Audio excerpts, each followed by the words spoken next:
Olá pessoal, tudo jóia? Sejam bem-vindos a mais um vídeo da nossa quarentena. Esse vídeo está sendo gravado para a turma de metodologia da UEG Morrinhos. Se você é de algum outro lugar, seja bem-vindo também, tá? E eu havia pedido a vocês que lessem o material, que é a introdução desse livro aqui, ó. Ciência, Ética e Sustentabilidade, Desafios ao Novo Século. Então, vocês observaram que na introdução desse livro, o autor faz uma discussão a respeito dos sentimentos que permearam o final do século XIX e o final do século XX. Esse momento de transição, de reavaliação dos sentimentos da sociedade, enfim, das perspectivas para o início de um novo momento e o papel da universidade em cada uma dessas etapas, né?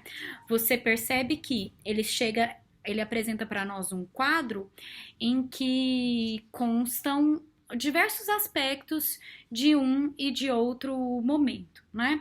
Aí o quadro para você, ó, se você observar, ele compara a expectativa geral para o futuro, que no final do século XIX era de otimismo, no final do século XX era de pessimismo, o papel da ciência e da tecnologia, que no final do século XIX havia uma crença na capacidade de resolução de problemas e agora nós passamos por um sentimento de desencanto com a ciência, né, as condições de vida e tudo mais.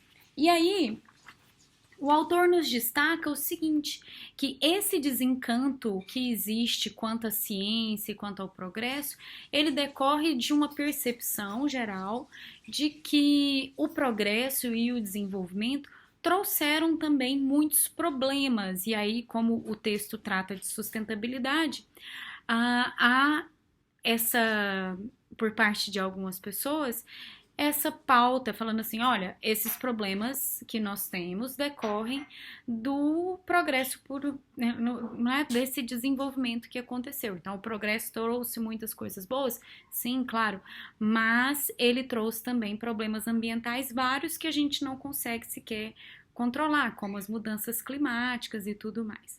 Então, o autor coloca 5 categorias de impasses que ele considera que ele propõe para análise desse papel da universidade, para a gente entender esse sentimento de pessimismo e o que a gente está fazendo aqui, para que a ciência, como é que a ciência e os cientistas vão se colocar diante desses impasses, né? E o livro, ele apresenta o livro para isso, para dizer que esse livro discute essa vertente. A gente quer saber o que é que nós vamos fazer enquanto ciência, enquanto universidade, enquanto povo da ciência, para resolver esse tipo de problema.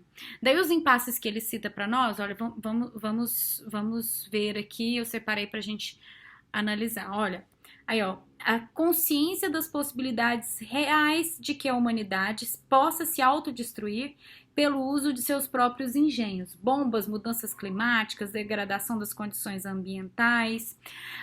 Parte da análise que ele faz para nós considera a história da inserção das questões ambientais nas discussões das universidades, que começou justamente com os problemas ambientais vários que nós tivemos ao longo do século XX.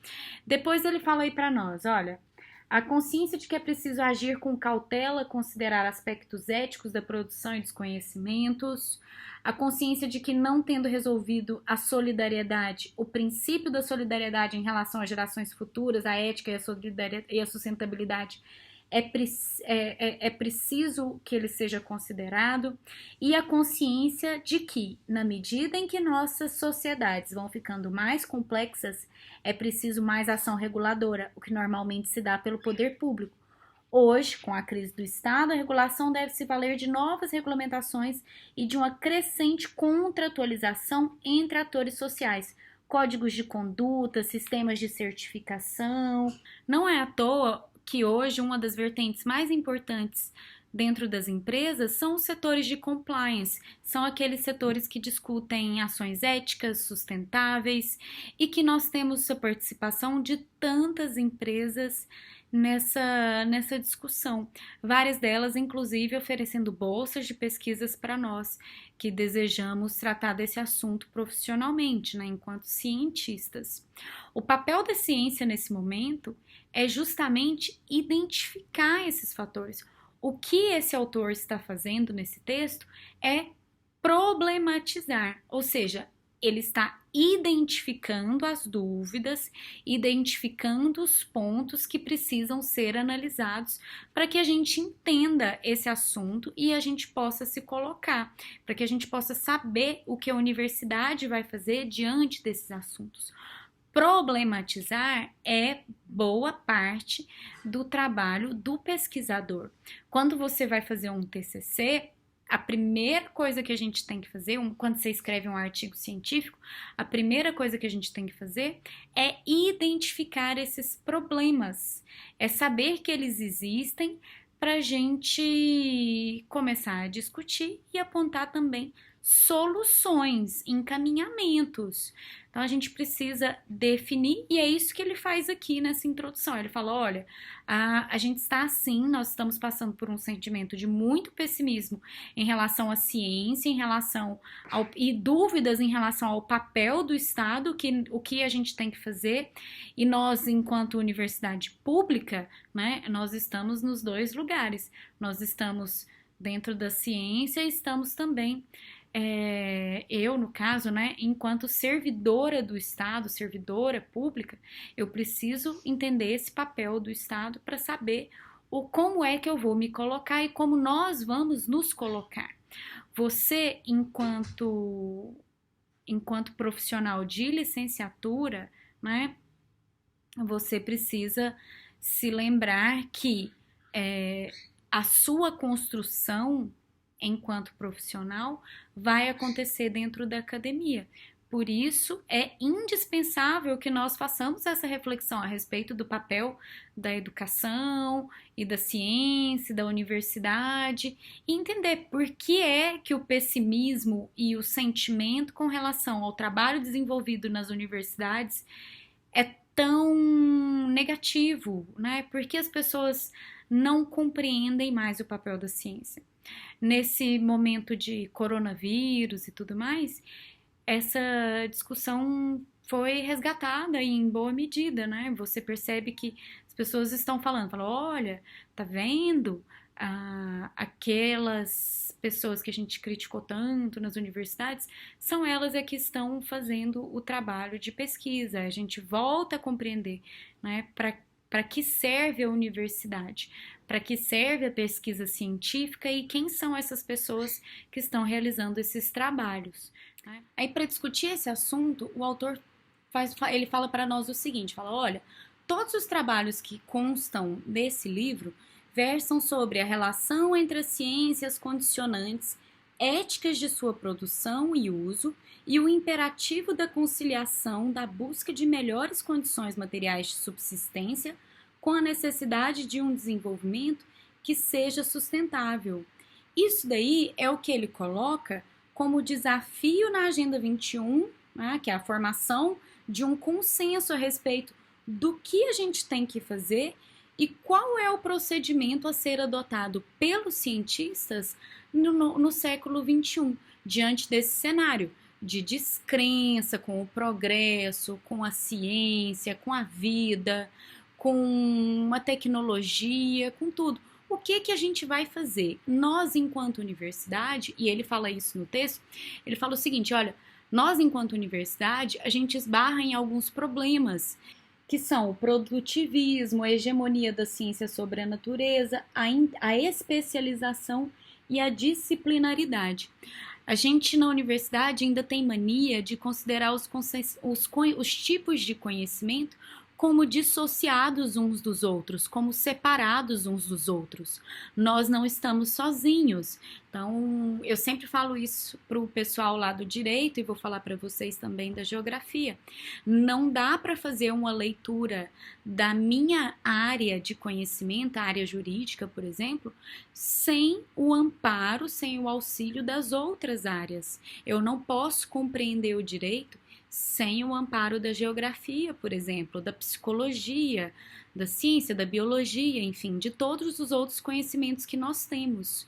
Só existe um tipo de caminho possível, que é o da interdisciplinaridade. Para superar esses problemas, os professores dentro dos cursos, né, acabam se organizando e tentam integrar as disciplinas, enfim, conversar para que essa estrutura departamentalizada que ele menciona no texto não impeça uma leitura interdisciplinar do mundo e uma compreensão mais ampla dos problemas que a gente estuda. Mas é muito difícil de fazer isso quando as nossas avaliações e o fomento à pesquisa são pautados basicamente nessa estrutura de departamentos que não se comunicam. Então, os editais de fomento, o que é esses editais de fomento? O que é esse trem de editais de fomento que esse povo fala? É o seguinte, o pesquisador, o cientista, ele recebe o pagamento dele por meio de ingresso em editais de fomento à pesquisa. Como fomentar é incentivar. E incentivo, gente, não é com palminha não é com parabéns não. Todo mundo quer incentivo com dinheiro. É dinheiro que paga os boletos, é dinheiro que paga as contas. Então toda vez que você escutar assim, um programa de fomento, um não sei o que de fomento, é alguém que vai dar um dinheiro pra você fazer alguma coisa, porque é isso que precisa pagar os boletos. Entendeu? Então, as instituições de fomento, ou seja, as instituições que dão dinheiro para os pesquisadores por meio de participação em editais, e aí é assim, você monta um projeto de pesquisa, coloca lá, submete lá, não sei, a FAPEG, tem a FAPESP, tem uma série de institutos, de instituições que trabalham nesse sentido. E tem também algumas da iniciativa privada que concedem bolsas de pesquisas, né, para as pessoas em determinados assuntos. Um exemplo para você é a Fundação Boticário. A Fundação Boticário tem editais que interessam a nós, pessoas da sustentabilidade, para que a gente possa desenvolver pesquisa em determinadas áreas. E aí eles colocam lá, falam assim, olha, eu quero saber tal coisa, eu quero analisar projetos que estudem tal assunto. Se você tem um projeto nesse assunto, entra aqui no meu edital, que aí eu vou te pagar para você pesquisar isso. Isso que é o negócio do fomento, entendeu? E aí, como é que a gente vai organizar uma estrutura fora organizar o conhecimento fora desse vínculo extremamente fechado entre as disciplinas, entre os conhecimentos, quando as próprias agências de fomento determinam que nós façamos assim? Então, tem um monte de bolsas de pesquisa para o pessoal vou dar um exemplo aqui, assim, um exemplo raso, tá? Nada contra o povo da engenharia e tudo mais, enfim, a minha desorientadora é engenheira e a gente tá pesquisando juntas, né, num assunto que me interessa e que é da área dela também. Mas perceba a dificuldade. Eu sou a pessoa do direito, pesquisando com alguém da engenharia ambiental. Como eu sou um ser do direito, é muito difícil achar um edital que me abrigue, porque as pessoas, né, das agências de fomento não se lembram que o conhecimento pode ser interdisciplinar e que pode ter um bacharel em direito pesquisando um assunto de interesse delas, percebe?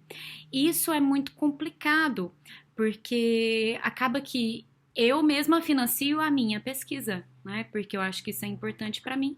Então, não tenho nenhum fomento, não tem nenhuma bolsa, né? E aí, é isso que a gente fala nesse período, por exemplo, de coronavírus, Como é que os cientistas vivem do que eles vivem? Eles pagam as contas com essas bolsas. Por isso que o corte de bolsas foi tão criticado pelo pessoal nas universidades. Essas bolsas são as bolsas de pesquisa. Para o pessoal que mexe com os remédios, né? O povo lá da farmácia, sei lá, desenvolver novos medicamentos, novas pesquisas que vão auxiliar nesses tratamentos dos vírus e das pandemias e dos problemas todos que nós temos. Né? E de fato, hoje você está vendo que pandemia não é só um tema para fazer filme de apocalipse zumbi, né? É um tema sério e a chance de acontecer enfim, ela existe, tanto que tá aí, né? Nós estamos passando por isso, por esse problema agora, tá bom? Então, essa estrutura da universidade é muito difícil de trabalhar, né? Da gente trabalhar enquanto pesquisadores para pagar as contas e tudo mais. Aí as agências de fomento têm que rever esse tipo de situação também. Outra coisa que nós precisamos rever enquanto academia, e aí para você que está na licenciatura, vai um pedido meu, tá? Enquanto docente também, enquanto colega de vocês daqui a alguns anos, para que revejam as formas de avaliação. É muito complicado você trabalhar com a avaliação no ensino superior, por exemplo, quando as pessoas já têm um histórico muito grande de avaliações que não consideram outros conhecimentos disponíveis aos estudantes, aos discentes, né? O que é que acontece? A gente tem a prova, né? Aquela mesma prova, os mesmos trabalhos em seminários por aí, em que as pessoas falam e muita gente não escuta, não participa, enfim. E é muito difícil, é muito trabalhoso você imaginar uma atividade para que haja integração com metodologias ativas, por exemplo, né? É muito complicado mesmo. Você planejar uma aula com metodologias ativas dá 3, 4 vezes mais trabalho do que fazer uma aula, é o que a gente fala, né? Aula expositiva e dialogada. É um caos, é o caos. E para executar a aula também é muito trabalhoso, muito cansativo, porque são todos aqueles alunos conversando ao mesmo tempo, e confusão, e gente falando, e papel para todo lado, né? Isso eu falo para nós do direito, que a nossa aula com metodologias ativas termina com os alunos produzindo materiais por escrito, enfim, acaba que a gente usa muito papel mesmo, tá? Então eu te dou esse exemplo por isso. Mas se a gente não se a gente não começar a rever as nossas metodologias e as nossas avaliações, a gente nunca vai conseguir sair desse ciclo de fechamento em departamentos, em conhecimentos que falam só as mesmas coisas e exigem que os nossos alunos memorizem mais do que tudo. Prof, mas como é que a gente vai fazer isso no direito, por exemplo, sendo que tudo que a gente precisa fazer ao final do curso é passar numa prova da OAB, passar numa prova de concurso. Para a gente não ser nada, a gente tem que fazer um monte de provas, né? E as provas são todas do mesmo jeito. Aí aqui, bom, enfim, é um problema, e esse problema é discutido em boa medida pelo pessoal da pedagogia, das licenciaturas, enfim, por nós, né? No ramo do direito, a gente também tem gente que pesquisa educação jurídica, tá? Para ver se a gente consegue superar esse tipo de problema. Mas é muito, muito complicado. São problemas de anos. A gente vai voltar para a educação generalista que ele menciona aí no nosso texto? Não sei. Essa educação generalista, ela é absolutamente nociva? É tudo ruim, tem que jogar tudo fora. A educação departamentalizada é sempre ruim, tudo é ruim, nada presta. Será? Então, os alunos não sentem falta dessa organização de divisão em caixinhas, né? Tem muito aluno que sente falta, sim. Mas qual é o nosso problema? O nosso problema é fazer só uma coisa só de um jeito. E quando eu falo da avaliação, quando eu me refiro ao tipo de avaliação, eu falo para você o seguinte: essa nossa forma de avaliar com perguntinhas de conceitue, diga o que é, e falta de abertura à criatividade, isso é muito difícil e muito custoso para aqueles profissionais que precisam de usar a criatividade, a imaginação, tá? E de um jeito ou de outro, todos nós precisamos utilizar a nossa criatividade. Prova, no direito alguém usa criatividade, não é só ler os textos, procurar, não sei o quê. O direito é um ramo em que a gente precisa muito de criatividade, porque nós somos contadores de histórias, tá? É isso que a gente faz, e a gente trabalha com a palavra. Se a nossa palavra não for interessante, se as nossas histórias não forem interessantes, a gente perde o julgador, a gente perde a outra parte, a gente perde o nosso cliente e a gente não paga as nossas contas.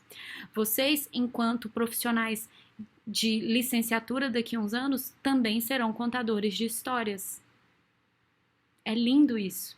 E as nossas histórias têm que ser interessantes para que os nossos alunos prestem atenção e consigam nos acompanhar, consigam utilizar as histórias que a gente conta para poder chegar até os sonhos que eles desejam, né? Até os sonhos que eles pensaram, que as famílias pensaram lá na cabeça deles. Então, isso é muita responsabilidade, né? A gente sempre fala disso, é muita responsabilidade de um professor mexer com o sonho de uma pessoa. Daí, do meio para o final do texto, ele fala sobre alguns aspectos históricos a respeito da questão da sustentabilidade, como é que essa discussão entrou nas universidades, né? Pelos departamentos de biologia, de engenharia sanitária, de química. Esse pessoal é que trouxe o debate para as nossas universidades.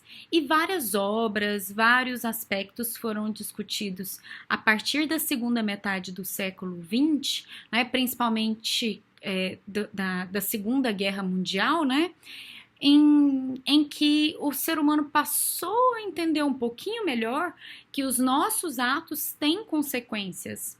Então, com as bombas atômicas em Hiroshima e Nagasaki, lá em 1945, as pessoas perceberam que os danos ambientais não ficam restritos só naquele lugar em que um ato acontece, né? Os efeitos se espalham no mundo inteiro. E a gente teve outros tantos problemas, né?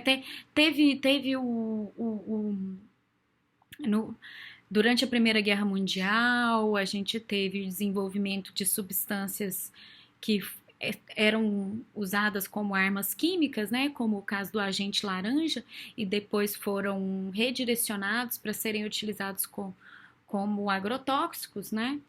O agente laranja é um desfolhante, ou seja, ele tira as folhas. E aí também provoca danos imensos. Uma hora que você não estiver fazendo nada, eu não vou nem colocar aqui nesse vídeo, tá? Mas uma hora que você não estiver fazendo nada, dá uma olhadinha lá no Google Imagens, digita lá agente laranja problema saúde. Você vai ver o que é que acontece, quais são as consequências do uso do agente laranja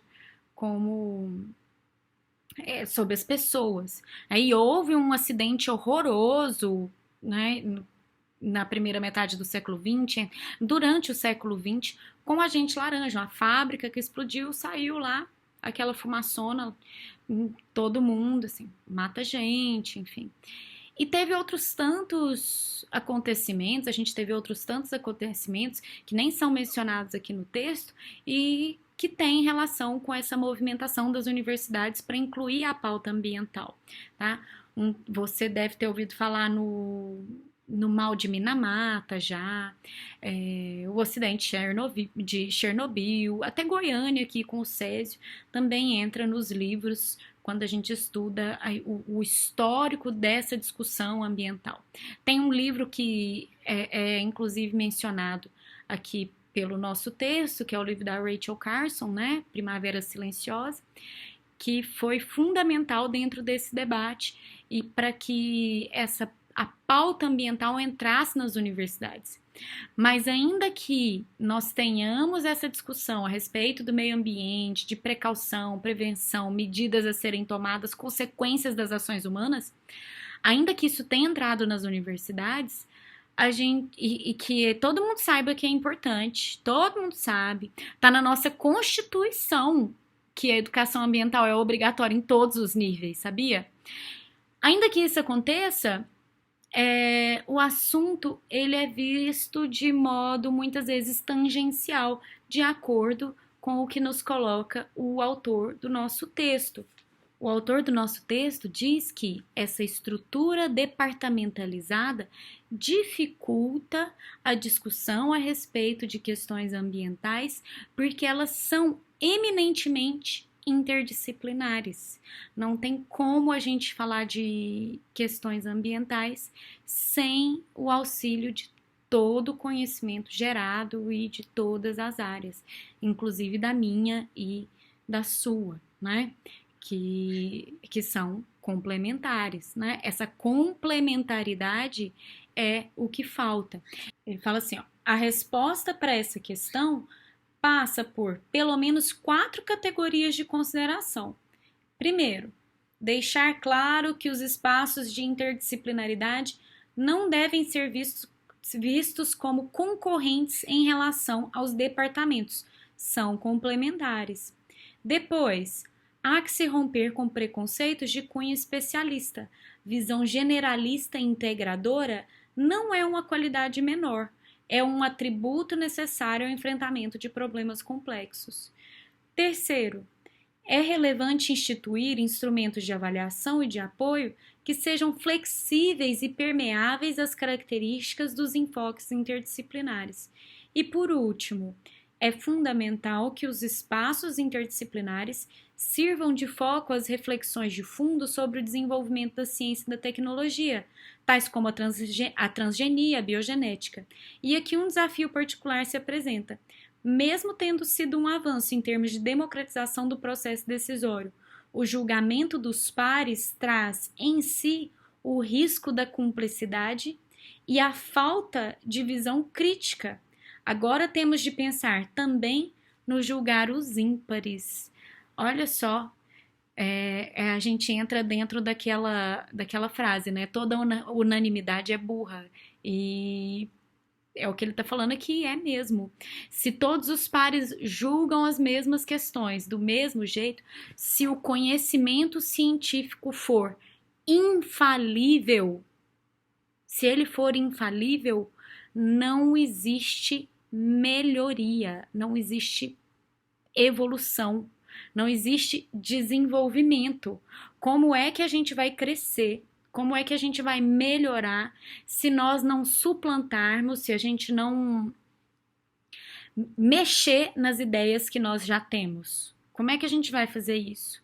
Não tem como. O conhecimento científico, por natureza, é falível, ele é falho, ele tem brechas. E a partir do caminhar dos nossos anos e dos nossos estudos, a gente altera as nossas percepções. Vem sendo assim, vem acontecendo assim, desde que a gente entende que a ciência existe. Tanto é que hoje cigarro não é mais tratamento para o pulmão, porque a gente já superou essa ideia, né? Fizemos os nossos testes, alinhamos os nossos experimentos, discutimos a nossa realidade, observamos as nossas ações e concluímos por esse caminho. Por isso é importante refletir a ciência, o papel das universidades e a forma pela qual nós realizamos nossas ações, inclusive a análise pelos pares. Tá? E a construção desse consenso científico que forma a nossa ciência, a nossa atividade. Enfim.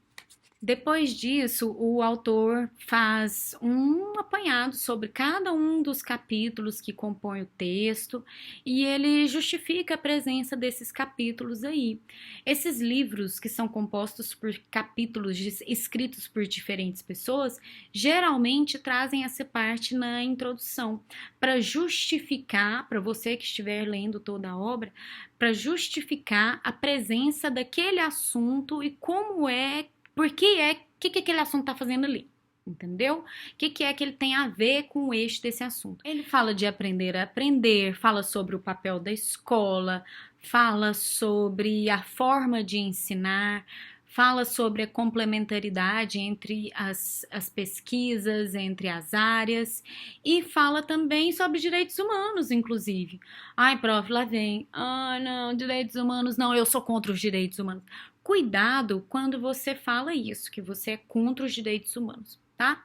Direitos humanos são direitos reconhecidos historicamente a partir de uma série de atos que permearam as nossas construções e as nossas discussões. Entre os direitos humanos, a gente inclui o direito à segurança, o direito à alimentação, o direito à saúde, o direito a férias, a trabalho remunerado, tá? Direito a trabalhar não mais do que 8 horas por dia, hora extra, que é a educação, a moradia, o direito de ser deixado em paz. Todos esses são direitos humanos, para você ter uma ideia. O direito de respirar um ar limpo, de viver com dignidade, tudo isso são direitos humanos, tá? Não confunda direitos humanos com direitos do preso. Os presos, prof, os presos não são humanos, tem os presos que não. Tá bom. Essa é uma discussão pro povo fazer em algum outro momento, tá? Quando se estiver tratando dos presos. Então, os presos, os encarcerados, tem essa discussão de direitos humanos para os encarcerados também? Claro que tem, mas ela está na nossa pauta nesse momento? Não. Os direitos humanos são errados e o povo dos direitos humanos tem que ser condenado e acabar porque discute também o direito dos presos, né? Então, como é que a gente faz? Eu mexo com direitos humanos, mas a minha discussão é eminentemente ambiental. Eu não trabalho com direitos do preso, pra você ter uma ideia. Eu nem sei direito penal, eu nem gosto dessa matéria, entendeu? Eu não gosto desse assunto, não me interessa. Assim, particularmente, não é um assunto que chame o meu interesse. Por isso, né? E porque eu tenho a sorte de ter delimitado a minha pesquisa em sustentabilidade, eu não mexo com ela. Mas se eu quisesse, eu poderia? Claro. Inclusive para tratar de sustentabilidade dentro dos presídios. Entendeu? Mas não é o nosso assunto aqui. E aí, por isso eu te peço, assim, encarecidamente, que não confunda os conceitos, não atribua direitos humanos a direitos do. Não confunda direitos humanos com direito dos presos, porque isso pega muito mal para quem está na pesquisa. Denota, assim, demonstra uma falta de conhecimento dos conceitos e a gente precisa, enquanto cientistas, enquanto pesquisadores, enquanto pessoas da universidade, primeiramente, antes de qualquer coisa, a gente tem que definir os conceitos e a gente tem que compreender os conceitos. Porque se eu não compreendo o conceito, eu não consigo discutir com ninguém. Eu não consigo debater, eu não consigo ser nem analisada pelos meus pares. Né? Como é que as pessoas vão falar do que eu estou falando se eu não consigo me expressar a respeito daquilo que eu penso? Então, a gente precisa delimitar os conceitos, tá? E para a gente saber do que a outra pessoa está falando, entendeu? Por isso que a gente problematiza e tudo mais. Bom, então, fiz esse panorama sobre o nosso texto, para a gente ter uma ideia, para a gente poder discutir. E aí, eu vou te passar um outro material, tá aí, ó, vendo? Esse material, eu vou deixar para você só esse primeiro capítulo aí da Hannah Arendt, tá? É o primeiro capítulozinho que ela fala dos documentos do Pentágono. Você vai ler para mim e eu gostaria que você fizesse a discussão aqui embaixo nos comentários desse vídeo. Ai, prof, eu vou ficar com vergonha. Não fique, não fique, tá? Nós temos algumas visualizações, mas nem é tanta visualização para você ter que ficar com vergonha do seu comentário aqui embaixo do vídeo. Como é que vai funcionar esse nosso fórum? Eu quero que, depois de você assistir esse vídeo, depois de você ler o texto da Hannah Arendt, tá? Que eu vou mandar pela nossa representante. Ai, prof, eu não tô conseguindo receber os materiais, eu não consigo acompanhar as discussões do grupo da sala, é muita coisa. Pode me mandar um e-mail que eu mando para você, a gente te socorre nesse momento de dificuldade, não sofra, tá? Luciana.jordão, sem o tio, @ueg.br. luciana.jordão@ueg.br, tá? Eu vou te mandar o texto, problema nenhum nisso, é um prazer te ajudar, tá? Então, vou te mandar o texto da Hannah Arendt, você vai ler e eu gostaria que você fizesse um comentário sobre o texto aqui embaixo e depois respondesse um comentário de outro colega, tá? Então, você vai fazer um comentário sobre esse texto e eu quero saber o seguinte, o que esse texto tem alguma relação? Você consegue estabelecer alguma relação entre a discussão feita pela Hannah Arendt e a outra discussão feita por esse texto que a gente comentou hoje? Considerando o papel das universidades, a legitimidade, tem alguma coisa a ver? Esse texto tem algum... toda vez que alguém te perguntar assim, qual é a relação? Você pensa assim, tem alguma coisa a ver um negócio com o outro? É isso que tá perguntando quando quer saber qual que é a relação, entendeu? Se tem alguma coisa a ver. E o quê? Então, eu quero saber, existe alguma relação entre os dois textos e qual é? Aí você vai comentar aqui embaixo um parágrafozinho curto, tudo bem? Explicando. E algum colega seu vai comentar também o seu texto. Então, você faz o seu comentário, fazendo as suas considerações sobre a possível relação com esse texto. Se também não tiver relação, você também fala, mas explica por que não tem. E depois comente respondendo aos comentários de outro colega, tá bom?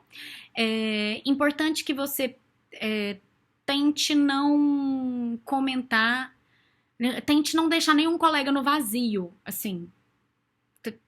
Todo mundo tá comentando aqui na discussão do fulano. Comenta na discussão do fulano? Comenta também.